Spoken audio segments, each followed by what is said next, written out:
पिंजरा खूबसूरती का में ओमकार का पागलपन तो आई एम श्योर आप रोज देख ही रहे होंगे और हर समय आपको भी यही डर लगा रहता है कि आज नहीं तो कल मयूरा के सामने ओमकार का पागलपन यकीनन आ जाएगा। आप देखेंगे यहाँ पर प्रेस कॉन्फ्रेंस हो रही है, कल के एपिसोड में आपने देखा, और कैसे मयूरा अचानक से गलती से मेघा की चाल की वजह से वो सबके सामने आ जाती है। वो बैकलेस ब्लाउज में रहती है।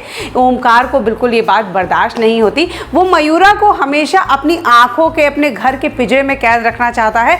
कोई उसकी खूबसूरती को ना देखे, कोई उससे बातें ना करे, कोई उसकी तरफ निहारे ना, और ना ही मयूरा किसी और से मिले।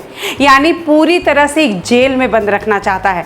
यहाँ पर ओमकार मयूरा पर उस प्रेस कॉन्फ्रेंस के बीच में आने के लिए जानवरों की तरह चिल्लाता है। आप देखेंगे मेघा यही तो कर रही थी। मेघना जानबूझ के ये सब कुछ कर रही थी। उसे पता है कि मयूरा की लाइफ को हेल्प करने के लिए उसके पति एक बहुत कमज़ोर कड़ी है। वो वैसे भी उसके पति का सच लाना चाहती है कि ये मेंटली पागल है।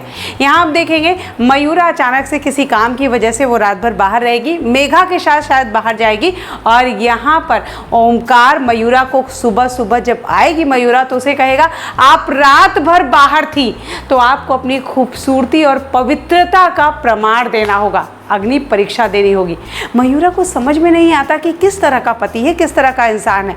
मैं रात भर अगर अपनी सिस्टर के साथ बाहर चली गई, उसके साथ बाहर थी, अपनी बहन के साथ थी, तो मुझे अपनी पवित्रता का प्रमाण देना होगा। इसे समझ में आ जाएगा कि ये इंसान पागल है, मेंटली बीमार है और कुछ तो है।